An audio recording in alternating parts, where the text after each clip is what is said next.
이제 말씀 풀어 나누면서 하나님의 은혜를 나누도록 하겠습니다. 여러분 목사에 대해서 알고 계십니까? 무슨 말인가? 아마도 여러분 뜬구름 잡는 질문이 아닐까 싶어요. 왜냐하면 너무나 많은 답을 할 수 있는 광범위한 질문이라서 그렇기도 하고, 지금 목사님 무슨 의도로 저런 질문하지? 그 의도가 짐작이 안 되기 때문에 아마도 뜬구름 잡는 질문인 것 같습니다. 좀 더 구체적으로 질문을 드리겠습니다. 여러분은 목회자가 무엇을 가장 두려워하는지 아십니까? 또 한편에 목회자들이 복잡한 목회의 상황 속에서 겪는 감정의 변화에 대해서 여러분 알고 계십니까? 또 그렇다면 또 이런 질문도 가능할 것 같습니다. 목회자는 그 감정을 누구에게 말할 수 있을까요? 얼마 정도 표현해야 될까요? 한편에 그 감정들을 어떻게 해소할 수 있을까? 이런 질문을 해봅니다. 여러분 오늘 설교를 통해서 이 질문에 대한 아주 부분적인 여러분 답변을 들을 수 있을 것 같아요. 하지만 이 좀 더 구체적인 그리고 좀 더 포괄적인 답을 원하시는 분들은 고린도후서를 읽으셔야 됩니다. 왜냐하면 고린도후서에서 사도 바울은 자신의 개인적인 감정을 아주 많이 말하는 특별한 책이 고린도후서이기 때문에 그렇습니다. 우리는 지금 D6 커리큘럼 일정에 따라서 저희들이 이제 고린도후서를 다루고 있는데요. 이 고린도후서에는 그런 의미에서 사도 바울의 그 고통과 낙심, 분노와 사랑, 연민, 그리고 두려움, 그 모든 감정이 매우 솔직하게 다뤄지고 있다는 측면에서 여러분 아마도 이런 감정까지 여러분 안에 감정을 억압하는 게 덕스럽다고 생각하는 사람들은 당혹스러울 거고요.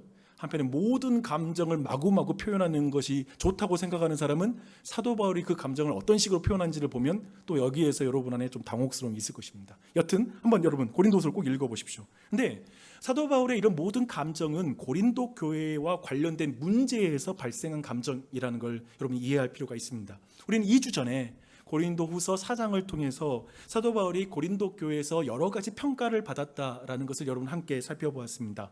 설교 스타일에 대한 평가를 받았고요. 또 한편에 그의 영적인 체험에 대한 평가, 또 리더십 스타일에 대한 리더십에 대한 평가도 받았습니다. 그리고 사도 바울이 약함과 그리고 여러 가지 고난을 당했는데 그것에 대한 평가도 받았고요. 또한 사도 바울이 자비량 사역을 했거든요. 사례를 받지 않고 자기가 일해서 사역을 했는데 이것에 대한 평가를 받았습니다. 또 한편 사도 바울이 계획을 변경하게 되는데 이 계획 변경에 대한 평가까지 받았고, 지난 주중에 제가 화요일날 설교에서는 그가 헌금 유용에 대한 헌금 사용의 투명성에 대한 의심까지 받았다라는 것에 대해서 함께 살펴봤습니다. 여러분 이런 평가와 소문 속에서 사실상 사도 바울과 고린도 교회 사이의 신뢰 관계가 많이 깨져버렸습니다. 여러분 경험한 적 있어요? 누군가의 그 신뢰 관계가 깨졌을 때 그 안에 여러분 어려움이 있잖아요. 잠 못 들었던 경험도 있을 것 같습니다. 사도는 오늘 본문에 고린도 교회에게 우리가 마음을 다해 너희에게 권하노니, 특별히 마음을 다해서 이렇게 그들과 화해하고 싶다라는 것, 마음을 열고 우리 화해하자라는 이 부분에 대한 초청을 하는 걸 보게 됩니다. 오늘 말씀은 그래서 사도 바울의 이런 마음을 좀 깊이 조명하며 교회 공동체 내에서 목회자와의 갈등 가운데 이것을 어떻게 복음적으로 해결할 수 있을까라는 이 부분을 다룰 텐데요. 그렇다고 해서 특별히 저랑 지금 우리 교회가 문제가 많아서 이 말씀을 다루는 것이라고 생각하지 말고 목회 일정에 따라서 이 본문을 다루는 것이니까 그렇게 기억해 주십시오. 크게 두 단락으로 나눠서 오늘 말씀 여러분에게 나누려고 합니다. 첫 번째, 직분이 비방받지 않도록 목회자를 향한 사도 바울의 말씀, 그 권면의 말씀을 듣도록 하겠습니다. 두 번째로는 직분을 비방하지 않도록 모든 회중에게 하는 하나님의 말씀을 함께 듣도록 하겠습니다. 이 두 가지 말씀을 오늘 같이 들을 거예요. 먼저 이제 사도 바울이 무엇을 두려워하는지를 중심으로 직분을 비방받지 않도록 목회자에게 권면하는 말씀을 먼저 나누도록 하겠습니다. 3절을 읽을게요. 3절, 우리가 이 직분이 비방을 받지 않게 하려고 무엇에든지 아무에게도 거리끼지 않게 하고 라고 말합니다. 근데 여기 말씀 표현 보면요 되게 흥미로운 표현입니다. 사도는 이 직분 혹은 사역이 비방을 받는 것을 두려워합니다. 그러니까 우리는 일반적으로 이런 표현을 쓰잖아요. 우리 모두 내가 비방받는 걸 두렵죠. 자신이 비방받는 것을 두려워한다고 말하지 않고 아주 사도는 직분이 비방받지 않기 위해서라는 이 표현을 쓰고 있습니다. 이 독특한 표현에 사실상 목회자의 깊은 두려움이 여기와 관련이 있습니다. 많은 스트레스는 여기와 관련이 있어요. 여러분 한번 주목할 필요가 있습니다. 이 직분이 무엇일까요? 우선 직분이 무엇인지부터 먼저 보게요. 5장 20절을 제가 세 번역으로 읽어드릴게요. 그러므로 우리는 그리스도를 대신하여 일하는 대사입니다. 하나님께서 우리를 통하여 권면하시는 것입니다. 우리는 그리스도를 대신하여 여러분에게 간청합니다. 하나님과 화해하십시오 라고 말합니다. 그러니까 지금 이 직분은 뭐냐면 사도 바울이 지금 비방받기 원치 않는 그 직분은 그리스도의 대사라는 이 직분입니다. 여러분, 지금 사도는 일반적인 모두가 알고 있는 대사라는 그런 국가의 외교적인 지위를 통해서 지금 자신의 직분을 설명하고 있습니다. 대사는 뭐죠? 정부의 위임을 받아서 한 나라의 대표로 다른 나라에 가서 국가 간의 중재를 하고 정치적인 입장들을 조율하는 그런 것이 바로 대사의 업무입니다. 그런 근본적으로 그를 보낸 나라의 모든 권한을 위임받기 때문에, 권위를 대표하기 때문에 대사의 신뢰성과 품위는 굉장히 중요하죠. 그의 언행은 굉장히 중요합니다. 그의 말과 행동에 따라 두 나라 사이에 만약에 그것이 그 대사가 걸림돌이 된다면 대사 직분이 비방을 받죠. 그렇죠? 그렇게 되죠. 그렇게 되면 직분이 비방을 받으면, 이 대사라는 직분이 비방받으면 그 피해는 국가적인 규모로 어마어마하게, 심지어는 전쟁이 일어날 수도 있을 것 같습니다. 그렇다면 여기서 사도 바울은 이렇게 의도하는 거예요. 그리스도의 대사도 마찬가지다라고 말하고 있습니다. 그러니까 그리스도의 대사가 하는 일이 뭐냐면 왕이신, 즉 하나님 나라의 왕이신 예수 그리스도를 대신해서 복음을 교회에 전함으로 하나님과 원수된 그 세상을 향해 화해를 간청하는 것, 요청하는 것, 이게 바로 그리스도의 대사의 어떤 그 직분이죠. 그리고 그 직임이죠. 그러면서 이것은 모든 그리스도인들이, 우리가 하나님의 대사잖아요. 그러면서 우리 모두의 어떤 직분이기도 한 것 같습니다. 주목하십시오. 하나님은 그리스도의 대사인 말씀 사역자를 통해서 교회에서 복음을 선포함으로 여러분들이 하나님과 화해하도록 그렇게 직분을 세워놨다는 거예요. 이건 하나님의 디자인이라는 거예요. 인간의 고안이 아니라 하나님의 방법이라는 걸 분명하게 기억을 해야 됩니다. 근데 이 직분이 그런 의미에서 얼마나 중요한지 이해되시죠? 그러니까 참 저는 그런 것 같아요. 이 사람이 대단한 게 아니라 그냥 목사라는 직임 자체, 그 직분이 중요하다는 거죠. 그 역할이 하나님이 그렇게 쓰시니까요. 그래서 화목의 직분을 가진 사도의 말과 행함이 걸림돌이 될 때 사람들에게 그 직분이 조롱거리가 돼버리는 거예요. 그 결과는 굉장히 비참하죠. 조금 이따 그 부분 나눌게요. 저는 우리의 시대는 아마도 기독교 그리고 목사가 조롱거리가 된 시대가 우리의 시대가 아닌가 싶어요. 여러분 아시는 것처럼, 느끼시는 것처럼. 그래서 제가 잠깐 여러분들 좀 환기하기 위해서 드라마의 역사, 드라마 더 퀸, 제가 드라마의 역사로 이 기독교와 목사에 대한 어떤 문화적 변화를 잠깐 읊어드리도록 하겠습니다. 오래전에 저는 기억나기로는 이게 최초에 가깝지 않나 싶어요. 밀양이라는 그 영화는 피해자보다 가해자를 먼저 이해하는 교회를 꼬집어 비난하죠. 비판합니다. 즉 하나님과 화해했다, 하나님이 용서하셨다는 말을 할 때 그것은 피해자에게 정의가 아닌 그저 가해자들의 죄를 희석시키는 수단이 아닌가라는 이 묵직한 질문을 그 영화가 다뤘습니다. 그러니까 교회는 이름 이거예요. 교회는 피해자보다 가해자에게 너무 공감을 먼저 하는 거예요. 거기를 너무 이해해 준다 이거예요. 굉장히 좀 제 생각엔 굉장히 철학적 질문, 깊이 있는 신학적 질문이기도 했습니다. 근데 이런 주제는 2023년도에 방영된 더 글로리라는 드라마로 이 주제가 이어지게 됩니다. 아는 것처럼 이 드라마는 고등학교를 다닐 때 일진들에게 끔찍한 피해를, 상처를 입은 주인공이 복수를 하는 내용이 이 드라마의 주 내용입니다. 극 중에 교회가 나와요. 특별히 그 주인공을 괴롭혔던 한 여자가 목사의 딸로 그려집니다. 그래서 거기서 그려지는 교회는 외형상 정말 깨끗하고 거룩한 공간이지만 막 설교가 나오고 그 안에 비춰지는 사람들의 모습은 진정성 없는 종교의 말들이 반복되는 공간, 그런 이미지를 그 드라마가 그리고 있습니다. 그리고 목사 역시, 그 드라마의 목사 역시 가해자와 연대하거나 불의를 외면함으로써 실질적으로 불의를 가담하고 있는 어떤 기득권이다라고 하는 그 입장이 그 안에 투영된 것 같습니다. 그 드라마 외에 또 하나, 구해줘. 여러분 아세요? 구해줘. 이것은 기복과 사이비 드라마인데요. 여기서 등장하는 목사는 성경 구절과 자신의 욕망을 혼합해서 사람들에게 가스라이팅을 하는 종교 권력, 왜곡된 종교 권력으로 그려지죠. 그런 모든 것이 아마 지금의 어떤 흐름들을 보여주는 것 같습니다. 목사로서 교회와 이 목사의 문제점을 들추는 이런 컨텐츠, 문화 컨텐츠를 볼 때 사실 한편에는 되게 속상해요. 또 한편에 죄송한 마음이 있습니다. 그런데 제가 이런 드라마보다 더 가슴 아프게 본 드라마 하나가 있습니다. 우리들의 블루스라는 드라마입니다. 그러니까 여기 보면 이제 시골 마을에 교회가 등장하고 또 목사가 여기에도 등장합니다. 근데 그 목사가 이렇게 말하는 거예요. 그는 기도할게요. 하나님이 함께 하실 거예요. 라는 말로 사실 주인공들이 가지고 있는 복잡한 문제를 너무 단순화시키는 말을 하죠. 한편에 전혀 주인공들의 갈등 해소에 목사가 전혀 어떤 역할을 하는 게 없어요. 그냥 그 말만 해요. 그러니까 이 드라마의 구조상 목사가 등장하지 않아도 전혀 상관없는데, 다만 교회는 그 드라마의 분위기의 상 한번 그 정서적 풍경을 만들어주기 위해서 교회가 등장하는 그 수준. 그러니까 한마디로 교회와 목사는 존재감이 0인 존재다. 사실 우리의 실질적인 삶에 별로 영향 없어 라고 생각하는 것이죠. 이게 더 가슴이 아프더라고요. 비난을 하던 뭐 어떻게 꼬집던, 근데 아예 노 관심, 영도 관심 없어 라는 이 분위기가 이 시대의 교회와 그리고 목사에 대한 직분에 대한 이런 느낌인 것 같습니다. 가슴 아프죠. 예능에서 교회의 언어는 진정성 없이 소비됨으로 웃음거리가 되는 상황이기도 하죠. 여러분 그 예능 보다가 갑자기 아멘 그러니까 막 웃었던 그런 컨텐츠가 이제 점점 나오잖아요. 그렇죠? 아멘, 성령 충만하네, 방언 터졌어. 한편에 야 은혜 받았습니다 라고 하는 것 자체가 되게 희화화되는, 그렇게 사용되고 소비되는 것 같습니다. 그런 의미에서 목회자는 더 이상 영적인 어떤 지도자가 아니라 전형적인 캐릭터로 소비되는 시대를 우리는 경험하고 있습니다.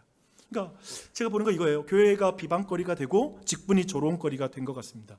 이런 사회적인 분위기를 이거 전부 다 기독교를 향한 영적인 공격이야, 사탄이 하는 짓이야 라고 말하는 것은, 제가 볼 때 오늘 본문을 제가 본다라면, 오늘 성경대로 본다면 사도 바울은 이런 식으로 이 모든 것을 판단하는 걸 동의하지 않을 것 같습니다. 교회의 목사에 대한 이런 드라마의 연출이 100% 창작이라고, 허구라고 말하기는 어렵기 때문에 그렇습니다. 물론 어떤 것은, 저도 그래요. 저는 솔직히 어떤 것을 보면 너무 지나치게 묘사하고, 그리고 너무 불쾌하고 악의적으로, 그냥 불교도 있는데 스님도 힘드실 텐데 왜 우리 목사만 저렇게 까나 싶어서 좀 불만이 있긴 합니다. 때론 그런 걸 느끼긴 하지만 한편에 어떤 부분에서는 부끄러움을 느낍니다. 사도 바울은, 만약에 사도 바울이 이런 드라마를 본다면 어떻게 봤을까 했을 때 저는 질문인 거죠. 우리가 그 드라마를 봤을 때 느끼는 느낌과 사도 바울이 봤을 때의 느낌은 어떨까? 저는 사도 바울이 눈물을 흘리면서 그것을 보지 않을까 싶습니다. 복음으로 나아가는 데 디딤돌이 되어야 할 교회와 그리고 목사가, 직분자가 걸림돌이 되고 있는 그 상황이 너무 마음이 아플 것 같아요. 그런 의미에서 여러분, 오늘 아까 제가 처음 문제 제기했는데요. 목사가 뭘 두려워하는지 아세요? 박영주 목사가 뭘 두려워하는지 아세요? 내가 여러분이 복음으로 나아가는데 걸림돌이 되는 게 되게 두려워요. 어떤 면에서 목사의 어떤 작은 부분이 여러분에게 걸리면 설교 시간에 설교 말씀이 안 들려버리는 거예요. 그게 그렇게 두려워요. 그런 걸 지켜내야 되는 입장은 어떤 의미에서 의리인 것 같아요. 늘 조심해야 되는 지점이 있는 것 같아요. 범사에 매사에 스스로 계속 조심하지 않으면 누군가 시험에 들면 설교 시간에 못 들을 거 생각하니까. 제가 토요일 날 관계에 갈등 생기는 게 제일 두려워요. 다음 날 설교하는 게 그렇게 두려워져요. 예를 들면 그런 부분인 것이죠. 그러니까 지금 우리가 좀 기억할 게 뭐냐면, 지금 교회 밖에서만이 아니라 교회 안에서도 직분이 비방을 받고 있는 것이 사실상 우리의 신앙 현실이 아닌가 싶습니다.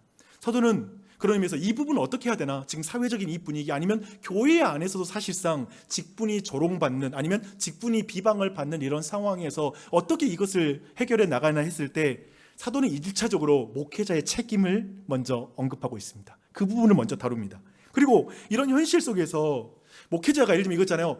무슨 목회자의 그 권위 그리고 그 직분의 위치를 회복한다라는 입장에서 하나님의 일꾼으로서, 오늘 성경의 표현을 따르면 하나님의 일꾼으로서 스스로의 삶으로 증명해야 된다라는 것을 지금 성경은 말하고 있습니다. 그 표현이 4절에서 이렇게 표현돼요. 4절 보십시오. 오직 모든 일에 하나님의 일꾼으로 자천하여 라고 표현합니다. 여기서 자천인데요, 여러분 여긴 자기를 추천한다라는 표현입니다. 삶으로 추천해야 된다라는 거예요. 근데 로마 사회에서 사실상 사회적 신분과 공공활동에서 누가 너를 보증해 줬느냐라는 게 굉장히 그 사회에서 중요했습니다.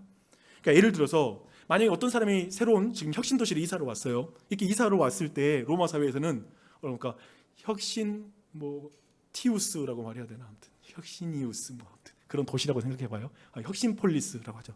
혁신폴리스에 가면 아무튼 거기에 정착하려면 누군가의 신분과 진실성과 경제 재정 상태를 기록한 추천서를 가지고 가는 거예요. 이게 굉장히 그 지역에 정착하는 데 중요한 것이죠. 그래서 굉장히 이 추천서가 중요한 만큼 굉장히 유명한 사람에게, 권위 있는 사람에게 돈을 주고 추천서를 좀 과장하잖아요. 지금도 우리가 이력서와 그리고 자소서를 좀 과장해야 되는 상황에 있잖아요. 그런 의미에서 그 부분을 좀 과장해서 돈으로 사기까지 했어요. 이런 분위기예요. 근데 사도는 이런 추천서 문화 자체를 사도는 존중합니다. 그렇지만 복음 사역에서 진정한 추천서는 그리스도의 편지인 신자의 삶이 진짜 추천서지. 그리고 어떤 사람이 막 이 사람 이런 사람이에요 해주는 게 그게 진짜 추천서가 아니라 자기 자신의 삶으로 난 그리스도인이요 라는 것을, 그리스도인의 삶을 사는 게 진짜 추천서지 그런 종이 쪼가리가 아니야 라는 걸, 그 입장을 사도 바울이 가지고 있습니다. 그런 의미에서 사도는 그런 거죠. 야, 나 목사야, 야, 나 신학 박사야, 내가 공부해서 한 줄 알아? 내 학위가 어떤 줄 알아? 이렇게 말하지 않고 자신의 삶으로 하나님의 일꾼됨을 증명해야 된다라고 말하고 있는 것입니다. 여러분 모두도 세상 속의 대사죠. 하나님이 보내신 그리스도의 대사잖아요. 그런 의미에서 근본적으로 내가 그리스도인이야 라는 그 자체가 나를 증명하지는 못하는 것 같아요. 도리어 내가 그리스도를 어떻게 따를 것이냐, 정말 내 삶으로 자기를 자천하는 게, 그리고 이 시대의 교회에 떨어진 권위와 그리고 어떤 우리의 직분, 그리스도인이라는 이름 자체의 회복도 그저 우리가 그 자리에서 순종하는 그 삶에 있다라는 생각이 듭니다. 굉장히 중요한 시사점이 있죠. 그런데 한번 이제 좀 더 질문을 나가게요. 뭐냐면 하나님의 일꾼됨이 과연 어떤 삶으로 증명되는가라는 질문이죠. 근데 2000년 전에 이제 사도 바울의 자기소개서로 한번 들어가 보게요. 어떻게 사도 바울은 그렇게 하는지. 사도는 먼저 어떤 성취와 그리고 학위 커리어로 사도됨을 증명하지 않습니다. 이건 아니에요. 그렇게 지금 증명하지 않아요. 예를 들면 여러분이 회사에서 어떤 지위 가지고 그리스도인이라는 걸 증명하지 않아요. 나 예수 믿어서 사장 됐어라는 걸 증명하지는 않아요. 그런 식의 표현을 하지 않아요. 그저 이것입니다. 자신에게 닥친 어려운 상황을 어떻게 극복했는지로 자기를 증명합니다. 그래서 제가 그 부분을 읽어드릴게요. 새 번역으로 제가 가지고 있는 번역을 읽겠습니다. 오직 모든 일에 하나님의 일꾼으로 자천하여 많이 견디는 것과 환난과 궁핍과 고난과 매맞음과 갇힘과 난동과 수고로움과 자지 못함과 먹지 못함 가운데서도, 즉 나에게 닥친 이 어려운 상황 중에서도, 가운데서도 깨끗함과 지식과 오래 참음과 자비함과 성령의 감화와 거짓이 없는 사랑과 진리의 말씀과 하나님의 능력으로 의의 무기를 좌우에 가지고 영광과 욕됨으로 그러했으며 악한 이름과 아름다운 이름으로 그러했느니라 라고 말하고 있습니다. 여러분 이제 주목해 보십시오. 정리해 드릴게요. 참된 직분과 사역은 예를 들면 이런 거 있잖아요. 예수 믿으면 잘 돼, 애들이 잘 돼, 복 받아. 지금 사도는 그렇게 말하지 않는 거예요. 예수 잘 믿었더니만 승진했어, 이렇게 지금 설명하지 않아요. 어려움이 없는 성공이 아니라 어려운 상황 가운데에서 참된 하나님의 대사, 즉 참된 그리스도의 대사라는 하나님의 일꾼됨이 증명이 된다는 거예요. 어려움 가운데 이걸 말하고 있는 거죠. 여러분 사도에게 진짜 환난이 닥쳤습니다. 진짜 어려운 일이 많았어요.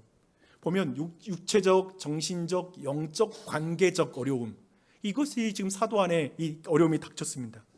심지어 경제적 어려움도 있었습니다. 고난과 매맞음과 갇힘과 난동과 수고로움, 곧 많은 사역으로 녹초가 될 때가 있은 거예요. 얼마나 지쳤는지 몰라요. 때로는 근심 속에서 자지 못했다고 하고요, 음식을 먹지 못할 때도 있었어요. 야, 우리가 생각하는 그 위대한 바울 사도가 음식도 못 먹으면서 사역했어? 그랬다고요. 바울과 같은 사역자도 어려운 상황 가운데 놓입니다. 우리는 사실 어려운 상황 가운데 하나님의 사랑이 부재하다고 느끼죠. 하나님 날 사랑하지 않아서 이런 상황에 있나 봐 라고 생각하는데, 아니요, 하나님께 사랑받는 사람도 이런 모든 어려운 상황에 놓인다라는 걸 성경은 말하고 있죠. 그리고 하나님은 이렇게 세상 사람과 그리스도인들을 전혀 다른 환경에 두셔서 야, 얘 애들은 내가 특별히 사랑하는 애들이야 라고 이 땅 가운데 증명하는 게 아니라 어떤 의미에서 세상 사람과 똑같은 환경 속에 두셔서, 아니 어떨 때에는 그리스도인들은 더 큰 고난, 아니 예수 안 믿는 사람이 더 편해 보여. 저 예수 안 믿는 사람들의 자식들은 저렇게 잘 되는데 왜 내 자녀는 이래라고 하는 그 상황 가운데 두셔서 그 상황 가운데 그것을 다른 방식으로 극복하는 걸 통해서 하나님을 드러낸다는 것이죠. 그것이 바로 지금 사도 바울이 자기를 증명하는 방식이에요. 굉장히 참 중요해요. 여러분이 이런 상황 가운데, 지금 사도 바울이 있는 상황 가운데 있다라는 것을 한번 상상 가운데 감정을 이입해서 한번 여러분 자신도 한번 생각해 보십시오. 많은 일에 시달리며 육체와 정신, 영적, 관계적, 경제적 상황이 너무나 어려운 가운데서도 오늘 성경 보니까 이제 어떻게 이제 이것을 극복하느냐 했을 때 첫 번째 나오는 표현이 이것입니다. 많이 견뎠다. 많이 견뎠다. 근데 이 지금 그 헬라어 지금 구절에서 이 많이 견뎠다가 뒤에 따라오는 모든 행동이 있잖아요. 행동을 다 수식하는 거예요. 그래서 여러분 오늘 제가 하나하나 순서대로 설명해 드릴 텐데 그 과정이 많이 견디면서 그 일을 했다라는 걸 생각하면서 한번 말씀을 들어보십시오. 사도는 경제적으로 힘들고 먹을 것도 부족한 상황에서 사실 경제적으로 힘들면 사람 마음, 양심이 더러워지기 쉽거든요. 근데 마음을 깨끗하게 했다라고 먼저 말합니다. 근데 이 말은 뭐냐면 주님을 위해서 사역을 할 때 사적인 욕심으로 그 동기로 사역을 안 했다는 거예요. 아니 너무 경제적으로 힘들면 교회가 나를 보호해 주지도 않네 하면서 이제 교인들에게 그러면 가르치면서 돈이라도 받을까? 이렇게 마음이 더러워질 수 있잖아요. 사적인 욕심으로 할 수 있을 텐데 그 마음을 지키는 거예요. 그리고 끝까지 어떤 견뎌야 될 유혹을 참아내는 것이죠. 또 한편에 그 힘든 상황에서 지식이 더해졌다라고 성경은 말하고 있습니다. 지식. 여러분 우리는 고난 가운데 아까 말한 것처럼 하나님의 사랑이 부재하다고 느껴요. 하나님 날 사랑하지 않나 봐 라고 하는데 사도 바울은 그 상황을 어떻게 가냐면 하나님이 그 고난 속에서 하나님이 베풀어 주신 그 사랑에 대한 이해가 더 깊어지는 거예요. 이해되세요?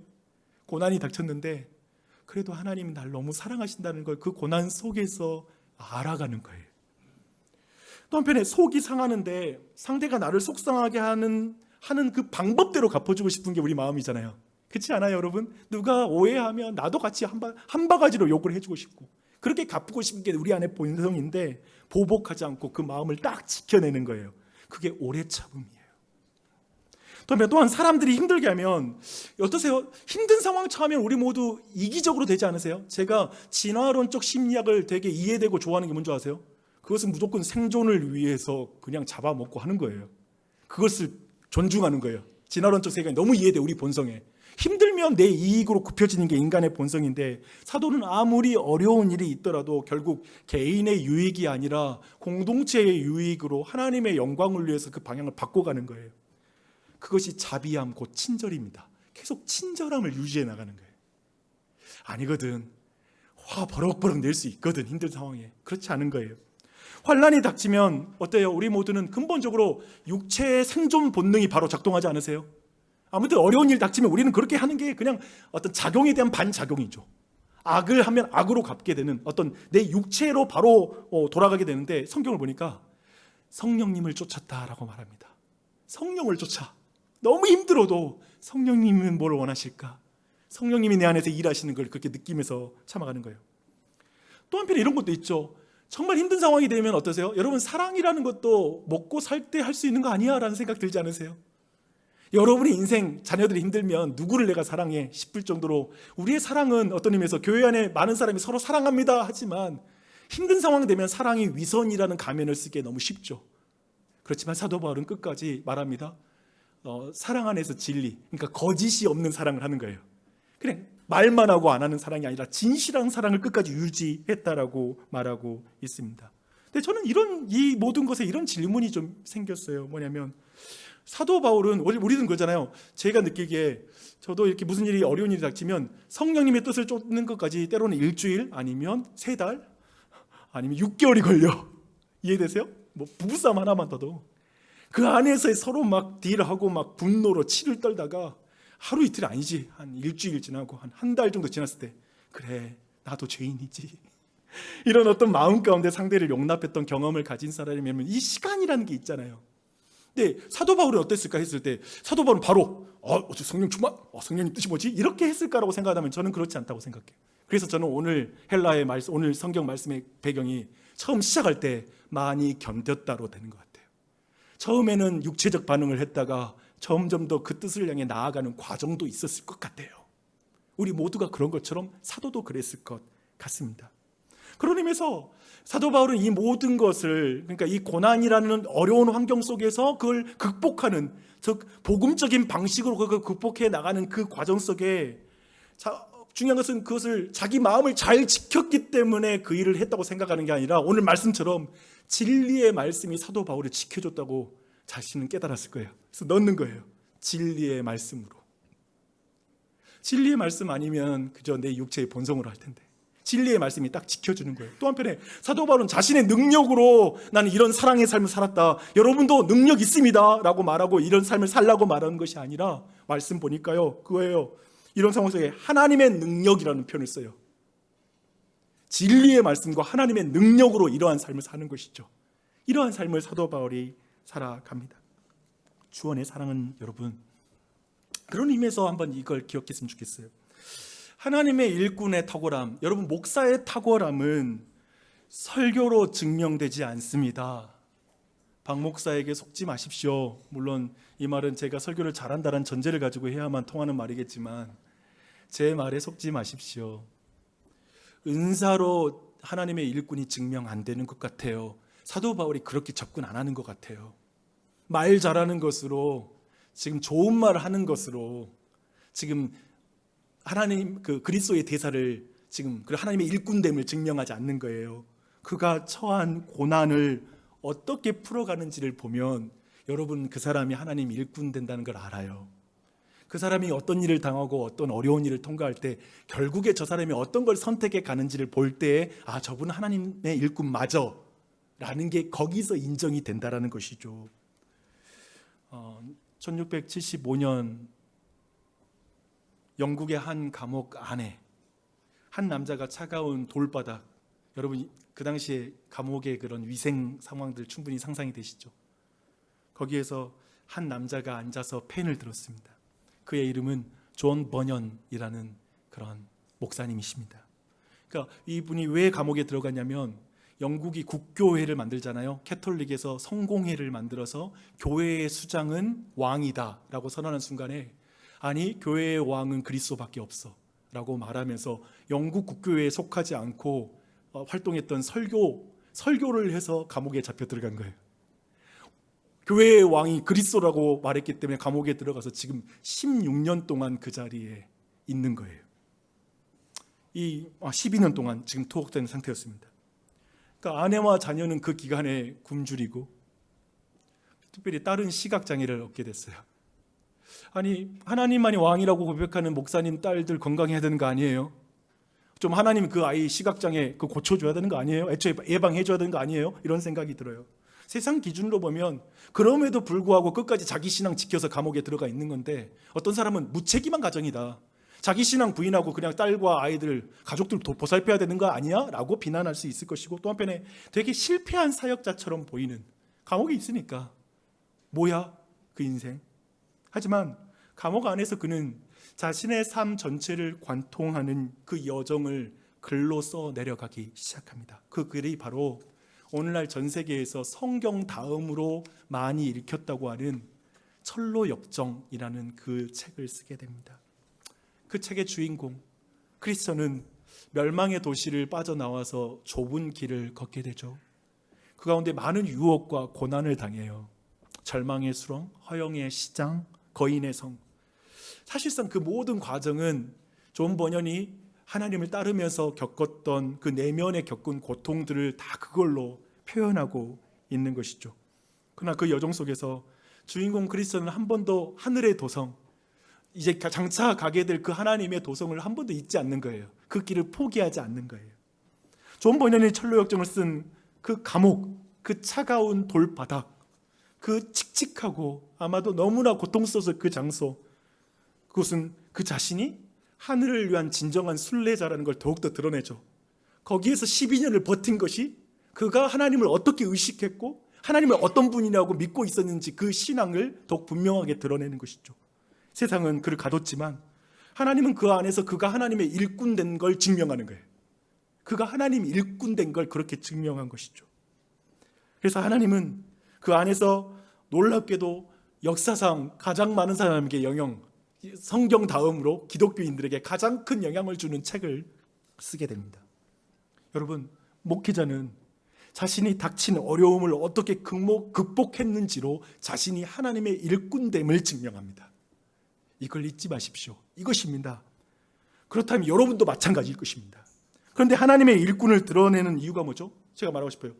사도 바울이 자찬하잖아요. 막 자기를 추천해. 약간 이거 뭐야? 뭐 자기 자랑이야? 막 그런 느낌이 드는데 그 이유는 뭔가 했을 때 이것은 그냥 사도 바울 자신을 높이기 위함이 아니라 그 직분 때문이에요. 그 직분은 뭐냐면 그리스도를 높이는 메시지를 전해야 되잖아요. 그 메시지를 전할 때 사람들이 그걸 받아들이고 그리스도를 높여야 되기 때문에 사도 바울이 자신을 자천하는 것이죠. 자기를 이렇게 말하고 있는 것이죠. 이제 직분이 비방을 받지 않도록 목회자에게 주어진 그 명령, 그것을 이렇게 하는 것입니다. 여러분, 이게 첫 번째 단락이었습니다. 여러분 이해되시죠? 정말 목회자의 책임은 큰 것 같습니다. 그리고 이 부분을 위해서 여러분 기도해 주십시오. 이제 회중들을 향한 하나님의 말씀을 한번 살펴보도록 하겠습니다. 분명 교회 밖에서만 직분이 비방받는 건 아닌 것 같아요. 그렇죠? 교회 안에서도 사실상 직분이 비방받고 있고, 최근에 나타난 교회사적 흐름은 뭐냐면 이제 더 이상 목회자가 없는 평신도들의 교회들이 생겨나기 시작했어요. 더 이상 목사를 그만큼 기대하지 않는 거죠. 직분이 교회의 문제라고 생각하는 이런 정서들도 나타나고 있습니다. 많이 비방받는 것 같아요. 정도의 차이만 있을 뿐 교회 안에서도 직분이 비방을 받습니다. 근데 저는 그 이후로 목회자가 비방거리를 제공하기 때문에 그렇다는 걸 첫 번째 단락에서 제가 좀 더 여러분과 깊이 공감하며 이야기를 나눴습니다. 그러나 저는 이 직분을 비방받는 것, 두 번째 이 단락은 저는 직분을 교인들 여러분의 관점에서 직분을 비방하는 것에는 좀 더 복잡한 문제가 있다라고 저는 생각합니다. 그러니까 왜 그 증거는 뭐냐면 매사에 비방을 받지 않기 위해서 신중하게 행동했던 바울도 고린도 교회에게 지금 비방을 받고 있기 때문에 그렇습니다. 바울이 비방을 받는다면 지금 그 고린도 교회 교인의 측면에서 뭔가 문제가 있다라는 것도 한번 생각해 볼 필요가 있다라는 것이죠. 그렇죠? 그래서 2주 전에 살펴본 것처럼 모든 사람은 있잖아요. 자신의 기준에 따라 평가를 하게 됩니다. 그리고 그 자신의 기준은 그 사람의 성향, 자신의 경험에 치우치게 돼 있죠. 그래서 그 기준으로, 그리고 또 한 가지 이거 있어요. 인간은 근본적으로 자기 중심성이라는 죄성을 가지고 있기 때문에 자신의 기준이 도덕적으로 영적으로 탁월하고 좋고 옳다라는 경향이 강해집니다. 이건 부부 사이에도 왕성하게 일어나겠죠. 기억하십시오. 그런 맥락이에요. 그리고 그 기준이, 예를 들면 그 기준이란 게 내가 가지고 있는 기준은 어느 한 부분인 거예요. 근데 그 부분을 나는 전부라고 생각하는 거예요. 제가 굳이 지금 설교 빨리 가야 되는데 말하자면 저는 부부 사이에 아내를 만족시킬 수 있는 방법은 없다라는 사실을 많은 분을 통해 깨달았습니다. 이런 거였어요.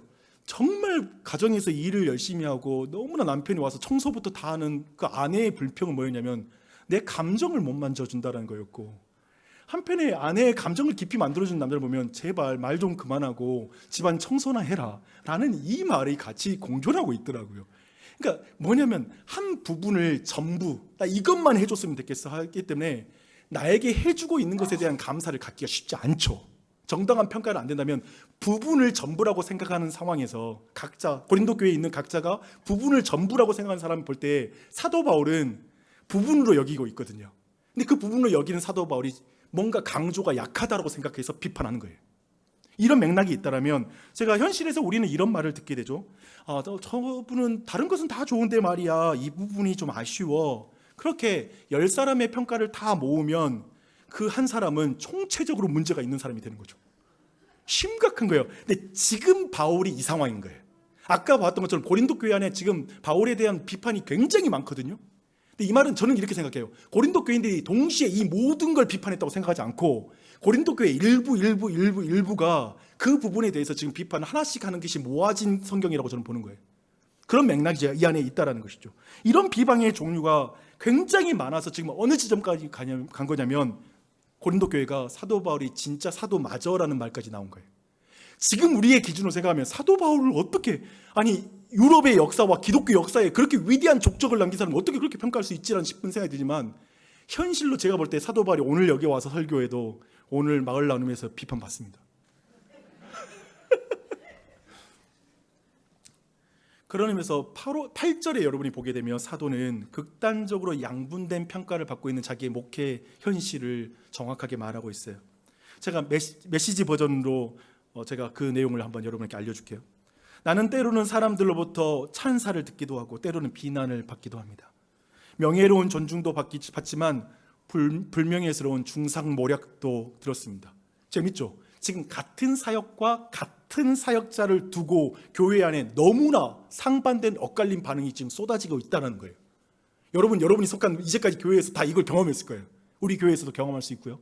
그걸 경험해요. 근데 이 부분을 지금 말하는 거예요. 사람들마다 다른 기준이 적용되고 있다는 강력한 증거죠. 그러니까 이 문제가 지금 단지 사도 바울에게 문제가 있어서 이 문제가 생기는 게 아니라 지금 회중편에서도 지금 그 기준점을 돌아봐야 되는 어떤 생각을 우리에게 좀 주고 있는 것이죠. 그리고 나서 사도가 그 다음부터 나오는 말씀이 굉장히 중요해요. 그 다음부터 나오는 사도는 자신이 고린도 교회에서 당한 평가를 먼저 말하고 그 다음에 자신의 생각을 같이 붙여 표현해요. 대조해서 이제 이렇게 말해주고 있습니다. 이렇게 말합니다. 우리는 사기꾼이라는 오해를 받기도 하지만 실상은 정직하게 살고 있습니다. 그러니까 교회 안에 사도 바울이 사기꾼이야라는 말까지 들은 거예요. 또 이어집니다. 우리는 잘 알려지지 않은 사람들 같지만 하나님은 우리를 잘 아십니다. 우리는 죽을 지경으로 보이지만 이렇게 살아 있습니다. 우리는 벌을 받지만 죽음에 이르지는 않습니다. 우리는 슬퍼하면서도 항상 기뻐합니다. 우리는 아무것도 가진 것이 없는 것 같지만 많은 사람들을 부유하게 하고 있습니다. 우리는 아무것도 가진 것이 없는 사람처럼 보이지만 실은 모든 것을 가진 자입니다. 라고 말하고 있는 것이죠. 사람들의 평가와 그리고 사도 바울의 자신의 평가가 다른 거예요. 그리고 이 기준은 완전히 다른 거죠. 사도 바울이 사용한 이 논증이 있잖아요. 지금 이걸 주목할 필요 없어. 사도 바울이 사용하는 이 논증의 방식을 우리가 따르면 저는 이렇게 말할 수 있을 것 같아요. 이 내용을 이렇게 풀어서 설명할 수 있을 것 같아요. 그대들이 나에게 하는 평가가 틀릴 수 있습니다. 그대들이 가진 기준이 편향될 수 있으니까요. 그대가 가진 기준이 가장 옳고 탁월하다라고 생각하지 마십시오. 때론 설교를 들으면서 이것저것이 마음에 안 든다고 틀렸다라고 말할 수 있죠. 그런데 내가 틀리고 설교자가 옳을 수 있지 않겠습니까? 라는 이러한 말을 하는 것이죠. 이런 논증의 맥락에서 사도 바울의 마지막 말이 있거든요. 오늘 13절 그쪽에 나오는 말씀이에요. 봐봐요. 이 논증도 비슷한 방식인 거예요. 고린도 여러분, 우리는 여러분에게 마음을 활짝 열었습니다. 감추는 것도 없고 인색하게 굴지도 않아요. 그런데 여러분은 마음을 닫고 계시는군요. 우리가 아니라 여러분이 스스로 마음을 좁게 만들고 있는 것입니다 라고 말하는 거예요. 그러니까 이런 거죠. 제가 당신을 향해 마음을 닫고 있다고 생각하세요? 당신을 미워한다고 생각하세요? 여러분들 그렇다고 생각하세요? 아니요. 그런데 여러분들이 나를 여러분의 마음에서 밀어내고 있는 거 아닌가요? 제가 정말 불의해서 그렇게 비판하는 것입니까? 아니면 당신의 마음이 옹색해서 당신이 나를 밀어내는 것일까요? 이걸 지금 말하는 거죠. 주 안에 사랑하는 여러분, 이 말씀 드리고 싶어요. 여러분은 직분을 비방하는 위험에 노출되어 계십니다. 오늘 마을 모임에서 바로 여러분은 그 비방할 수 있는 위험에 노출되어서 마을 모임을 하게 될 것입니다. 이 말은 여러분의 입을 다물게 하려는 작전 아닙니다. 목회자는 죄인이지만, 맞습니다. 목회자는 죄인이지만 진리를 선포하는 직분을 맡았기에 사탄은 목회자들을 끊임없이 공격하는 방식으로 일하고 있다는 것도 놓치지 마십시오. 목회자들은, 그러니까 사단의 방식은 목회자를 죄로 넘어뜨리고 성도들을 죄로 넘어뜨립니다. 사실 우리가 알고 있는 정말 한국교회의 많은 스캔들에 대한 소식을 보면 너무 속상하죠. 그게 목사가 맞아? 라는 것들도 있죠. 너무 부끄러워요. 하지만 끔찍한 스캔들로 이 둘의 관계가 깨지는 게 아니더라고요. 그런데 많은 경우에 그런 의미에서 목회자를 의심하는 형태로 우리는 그 비방하는 위험에 노출되게 될 것입니다. 사탄은 아주 작은 문제, 그러니까 생각해보면 별거 아닌 문제일 수 있는데 그 작은 문제를 포장해서 이간질하는 방식으로 우리 안에 일할 수 있다는 것입니다. 이걸 주의해야 되는 것이죠. 그래서 사도는 디모데 전서에 이렇게 말해요. 장로에 대한 고발은 두세 증인이 없으면 받지 말 것이요 라고 말하는데, 이 말은 목회자를 비방하지 못하게 하려고 하는 그런 말씀이 아니라, 그러니까 목회자의 죄까지, 그 안에 심각한 죄까지도 그냥 넘어가라, 말해서는 안 돼 라고 말하는 것이 아니라 직분을 비방하는 것이 되지 않도록 신중해라는 말씀이죠. 아주 신중해야 된다. 이게 아주 그렇다. 왜냐하면 직분과 사역을 판단하게 되면 마음이 좁아지게 되고요, 마음이 좁아지면 귀가 닫히고요, 귀가 닫히면 직분자를 통해 선포되는 복음의 말씀을 아예 듣지 못하고 마음에서 밀어내버린 결과가 나오기 때문에 이건 근본적으로 너가 하나님과 화해하는 문제에 심각한 영적 위험으로 초래할 것이다. 그러니까 목회자 개인을 위해서 여러분에게 이 말씀을 주는 게 아니라 도리어 그가 가진 직분의 중차대함 때문에 이 경고의 말씀을 하시는 것이죠. 흥미롭죠? 굉장히 흥미로워요. 잘 보십시오. 직분이 비방받는 것을 두려워하는 목회자와 직분을 비방하는 것을 두려워하는 성도는 모두 하나님께서 그가 세운 직분자를 통해서 복음의 말씀이 선포되어 교회에게 은혜를 베푼다는 걸 믿을 때에만 이 삶을 살 수 있다는 거예요. 이 태도를 견지할 수 있다는 거예요. 하나님이 그렇게 일하신다는 걸 믿는 거죠. 그러니까 앞에 있는 자가 완전하다는 말이 아니라 불완전해도 하나님이 저를 사용하실 것이요 라는 걸 믿을 때에만 이것이 가능하다는 것이죠. 그렇다면 하나님과 하나님이 하시는 방법을 경외할 때만 순종할 수 있는 말씀인 것 같습니다. 지금 이 상황은 심각합니다. 교회 내에서 이 일은. 그러면서 이 부분을 깊이 고민해 보십시오. 직분이 비방받는 것을 두려워하는 목회자 한번 생각해 보세요. 이게 굉장히 중요해요. 나를 비방하는 것을 두려워하는 목회자가 아니라 직분을 비방하는 걸 두려워하는 목회자를 만나는 건 복입니다. 제가 이렇게 말할 수 있어요. 왜 그럴까요? 왜냐하면 그 목회자는 매사에 모든 사람들에게 걸림돌이 될까 봐 긴장이 되는 거예요. 진짜 그래요. 도리어 하나님을 경외하고 이 직분의 중차들 말면 정말 누군가에게 상처 주는 게 그렇게 겁이 나는 거예요. 오해 주는 것도 겁이 나는 거예요. 그런 사역자가 되는 거예요. 동일하게 직분을 비방하는 것을 두려워하는 그 교인들은 목회자에게 걸림돌이 되지 않으려고 힘씁니다. 그래서 서로의 걸림돌이 되는 것은 그 누구에게도 유익한 일이 아니라는 걸 아는 거예요. 이거 아무에게도 유익을 주지 않아. 그래서 히브리서의 기자는 이렇게 말하고 있습니다. 너희를 인도하는 자들에게 순종하고 복종하라. 그들은 너희 영혼을 위하여 경성하기를 자신들이 청산할 자인 것 같이 하느니라. 그들로 하여금 즐거움으로 이것을 하게 하고 근심으로 하게 하지 말라. 그렇지 않으면 너희에게 유익이 없느니라. 유익이 없느니라 라고 말합니다. 지금 이 두 번째 단락 마지막, 이제 여러분에게 권면의 말씀을 드리고 싶습니다.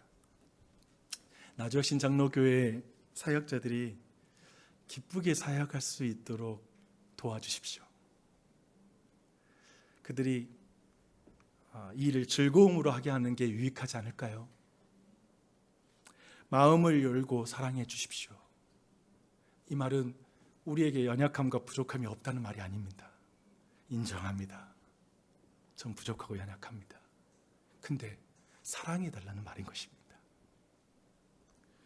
그들이 기쁨으로 그 일을 감당하도록 우리 교회가 어떤 문화를 만들어야 될지를 고민해 주십시오. 그리고 그 문화를 만들어 주십시오.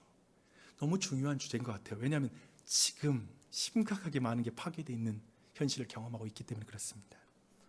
여러분, 오늘 말씀을 어떻게 들으셨습니까? 목회자에 대한 수많은 스캔들의 소식으로 교회와 직분에 크게 실망한 분이 오늘 이 말씀을 들으셨을 것 같아요.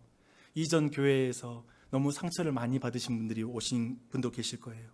목회자들의 왜곡된 삶이 내 인생에 지금 신앙의 걸림돌이 되어서 지금 내가 새로운 교회에 와서도 여전히 이 문제, 여기에 대한 나의 태도와 중심성의 문제가 안 바뀌고 늘 마음에 의심이 생기기도 하고, 그것이 여러분의 신앙을 붙잡고 있고 장애물이 되고 있는 걸 경험한 분들도 있을 것입니다. 그래서 목회자에게 마음이 닫혀진 분도 계시고 마음이 좁아진 분도 계실 것 같아요. 제가 모든 목회자를, 그 이전의 목회자를 대신할 수는 없지만 여러분에게 다시 한번 죄송하다는 말씀 드리고 싶습니다. 혹 그런 일이 있고 그런 상처로 인해 지금 어려움이 있다면 사과하고 싶습니다. 그런데 또한 저의 연약함과 실수가 걸림돌이 되어서 직분에 대한 마음이 좁아지고 닫혀진 분들에게 죄송한 마음을 다시 한번 이 자리를 빌어서 표현하고 싶습니다. 네, 이런 설교할 때 이런 마음 표현하는 게 되게 비겁하고 폭력적이라는 걸 많이 생각해요. 왜냐하면 저건 개인적으로 나한테 와서 해야 될 말인데 설교로 퉁치는구나. 근데 저도 차근차근 찾아가 뵐게요. 그리고 혹시라도 있으신 분 있다면 말씀해 주세요. 제가 그 안에서 여러분 사과할 거 사과해야 될 것 같습니다. 사랑하는 여러분, 그래서 여러분께 요청드립니다. 저와 우리 교회의 목회자들이 바울의 본을 따를 수 있도록 기도해 주십시오. 제 입냄새가 너무 심하면 설교자가 말하는 복음을 계속 옆에서 듣기 힘든 법입니다. 제가 삶으로 온전히 살지 못하면, 상처 주고 막 살면 어떻게 제 입에 나오는 말씀을 듣겠습니까? 그러하게 여러분이 저를 위해서 기도해 주시고 도와주십시오. 오늘 말씀을 통해 또 한편에 스스로 지금 자신을 돌아보신 분들도 이 자리에 계실 것 같습니다. 자신의 태도와 기준, 자꾸 뭔가 교회의 사역이든지 목회자를 평가하는 그 기준이 이제까지 한 번도 가장 옳고, 그리고 거기에 대한 문제 제기를 스스로 안 해봤는데 오늘 말씀을 통해서 내 기준이 편향될 수 있겠구나 라고 생각하시는 분들도 있을 것 같습니다. 자신의 마음이 너무 옹색해졌구나, 사실 내가 진짜 비판할 것 사실은 그 정도는 아닌데 막 그게 다인 것처럼, 그래서 이 교회가 망할 것처럼 생각했던 어떤 내 마음이 너무 지나쳤구나, 아니 사실 내 마음이 옹색했구나라고 생각하는 분도 계실 것 같습니다. 겸손히 그냥 제가 어떻게 말할 수는 없고 성령께서 주시는 마음대로 여러분이 반응하면 좋을 것 같습니다. 저는 그런 의미에서 우리 모두가 오늘 말씀 그건 것 같아요. 서로에게 걸림돌이 되지 말고 디딤돌이 되어주어라 라고 하는 주님의 말씀이라고 믿습니다. 주 안에 사랑하는 여러분, 저는 성경이 의도한 것처럼 오늘 말씀을 여러분 각자에게 주시는 말씀으로만 들었으면 좋겠어요. 누구 들어라 라는 게 아니라 나에게 주신 말씀으로 들었으면 좋겠습니다. 다만 한 가지 여러분에게 좀 분명히 좀 짚어두고 여기서 분명히 해둘 것이 있습니다. 오늘 설교의 결론은 교회에서 어떤 평가도 하지 말라라는 그런 교훈이 아닙니다. 이거 조심해야 되겠다, 입 닥쳐야지, 입 닫고, 이 말이 아닙니다. 우리 모두는 말합니다. 평가를 멈출 방법은 없을 것입니다.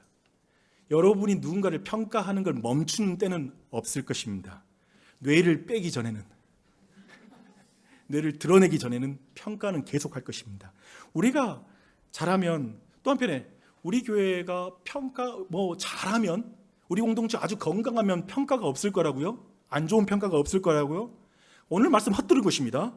사도 바울이 말합니다. 저는 때때로 사람들에게 찬사를 받기도 하고 때로는 비난을 받았습니다. 명예로운 존중도 받았지만 불명예스러운 중상모략도 들었습니다. 사도 바울이 이렇게 됐으면 꿈 깨십시오. 교회에서는 끊임없이 다른 비난과 평가, 비방이 존재합니다. 이걸 받아들이세요. 이걸 안 받아들이면 공동체에 못 들어가요. 여러분은 절대 교회의 일원이 될 수 없어요. 들어가세요. 그런 의미에서 저는 이런 것 같아요. 목사로서 저는 앞으로 계속 평가를 받아야 된다고 생각합니다. 평가를 받으면 왜 저렇게 부정적이야? 왜 저래? 라고 생각할 게 아니라 제가 무엇이 부족한지를 돌아볼 것입니다. 왜냐하면 저도 죄와 연약함을 가진 존재이기에 끊임없이 나는 그런 평가 속에서 나를 돌아봐야 될 거라고 생각합니다. 이런 설교를 들었습니다. 하나님도 에덴 동산에서 뱀에게 비판을 받으셨습니다. 예수님은 온갖 사람들의 낯선 비판을 받으시며 사람들의 삶을 사셨습니다. 그분이 전혀 비판받고 싶지 않으셨다면 그분은 이 땅에 오시지도 않으셨을 것이고 우리와 말을 섞지도 않으셨을 것입니다. 여러분, 교회에서 전혀 비판받고 싶지 않으면 교회 사람들과 말을 섞지 마세요. 아예 교제를 하지 마세요. 멀리 떨어져 계세요. 절대 말 들을 일이 없어요. 그런데 예수님이 그 길을 걷지 않으셨어요. 비판을 받는 것을 이상하게 생각하는 것은, 그런 의미에서 지금 그런 생각이 들었어요. 힘들죠. 비판을 받거나 어떤 말을 들으면 힘들어요. 근데 너무 오만하구나라는 생각이 들었어요. 나는 비판 안 받을 거죠. 나는 항상 좋은 평가를 받아야 하는 것 자체가 되게 오만하다. 기독교 역사상 비판이 없는 교회란 없습니다. 오직 도리어 그 비판 가운데서 우리에게 더욱 날선 비판과 저주를 대신 감당하신 예수를 만나는 교회가 있을 뿐이에요.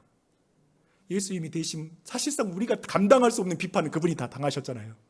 참으로 환난과 궁핍과 고난과 매맞음과 갇힘과 난동과 수고로움과 자지 못함과 먹지 못함 가운데에서도 깨끗한 지식, 깨끗함과 지식과 오래 참음과 자비함과 성령의 감화와 거짓이 없는 사랑으로 하나님의 말씀에 순종하신 분은 예수 그리스도시죠.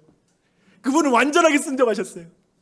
우리는 그저 그러하기 때문에 우리에게 주어진 그 모든 비판과 아니면 평가 속에서 그 예수 그리스도를 바라보고 그분을 만나는 것, 그리고 그 예수 그리스도를 쫓아갈 힘을 그 예수 그리스도로부터 받는 것밖에 없는 것이죠. 복음적인 삶에는 영광뿐 아니라 멸시도 있고 좋은 말과 함께 악한 말이 동반될 수밖에 없습니다. 좋은 평판과 나쁜 평판이 반드시 동반될 수밖에 없습니다. 그런 의미에서 평판으로 여러분이 걸어가야 될 길을 결정하지 마십시오. 낙심하지 마십시오. 교회 안에 들어가면 들어갈수록 평가받습니다. 나도 평가받는 게 아픈데 교인들이 평가받는 것도 너무 고통스럽습니다. 안타깝습니다. 그런데 거기에서 낙심하지 마십시오. 뒤로 물러서지 마십시오. 우리가 찌르는 칼을 맞으면서도 우리를 안으시는 예수님을 기억하십시오. 그게 기독교입니다. 그게 교회입니다. 그분을 사랑하십시오. 그분이 가신 그 길을 걸어가십시오. 아멘.